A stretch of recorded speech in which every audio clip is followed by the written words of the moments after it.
আসসালামু আলাইকুম ওয়া রাহমাতুল্লাহি ওয়া বারাকাতু। আজকের এই ভিডিওতে আমি আপনাদের সাথে আলোচনা করব আল্লামা ইবনে সিরিন রাহিমাহুল্লাহ তাআলা এর কিতাব থেকে স্বপ্নে নামাজ পড়তে দেখলে কি হয়। আলোচনা বুঝতে ধৈর্য ধরে সাথেই থাকবেন। আমাদের ছোট্ট ইউটিউব চ্যানেলটি সাবস্ক্রাইব করতে ভুলবেন না। স্বপ্নে ফজরের নামাজ পড়তে দেখা এটা কখনো কখনো তার তার পরিবারের রিজিকের ব্যবস্থা আল্লাহ পাক করে দিবেন, রিজিকের অভাব দূর হয়ে যাবে।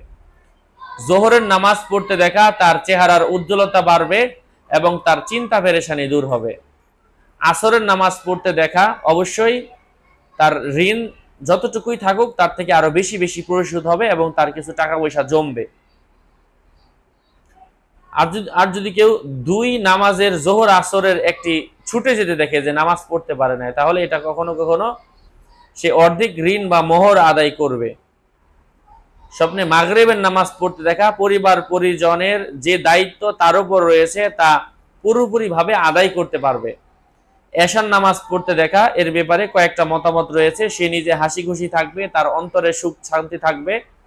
এশার নামাজ পড়তে দেখা আরো কারো কারো মতে স্বপ্নদ্রষ্টা যুদ্ধে জয়ী হবে, তর্কে বিজয়ী হবে, তার তওবা কবুল হবে, তার আমল কবুল হবে। আবার কারো কারো মতে এশার নামাজ পড়তে দেখা অসুস্থ হওয়ার আলামত এবং অত্যাধিক ভয়ের সম্মুখীন হওয়ার আলামত, ঋণ পরিশোধের আলামত, ফাসিক ব্যক্তির সাথে লড়াইয়ের আলামত, মনের আশা পূর্ণ হওয়ার আলামত এবং তসবিহ তাহলিল আদায়ের আলামত এবং আল্লাহ তাআলার কোন হুকুমকে তুচ্ছ তাচ্ছিল্য করার আলামত বুঝতে হবে। তো এশার নামাজের ভালো ব্যাখ্যাও রয়েছে, খারাপ ব্যাখ্যাগুলোও রয়েছে। তবে এগুলো সময়ের উপর নির্ভর করে, কোনটা কোন সময়ে দেখেছে, তার নাম কি, তার পেশা কি, তার যোগ্যতা কি, তার অবস্থা কি, বিভিন্ন বিষয় বিবেচনা করে, তার অবস্থা বিবেচনা করে, তার পেশা, তার কর্ম, তার অবস্থা, তারপর কিন্তু স্বপ্নের ব্যাখ্যাটা দিলে ওটা কার্যকর হয়। এই জন্য আপনারা অবশ্যই স্বপ্নের ব্যাখ্যাগুলো ভালো করে শুনবেন, অবস্থা অনুযায়ী শুনবেন ইনশাল্লাহ। এই ভিডিওতে শর্টকাটে বললাম, এই বিষয়ে আরো লম্বা লম্বা ভিডিও সেগুলো দেখবেন, আশা করছি উপকৃত হতে পারবেন ইনশাল্লাহ। আরো আপডেট পেতে আমাদের সাথেই থাকবেন।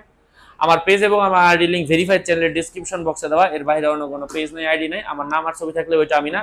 প্রত্যেকটা ভিডিওতে আমি সাবধান করি, সতর্ক করি।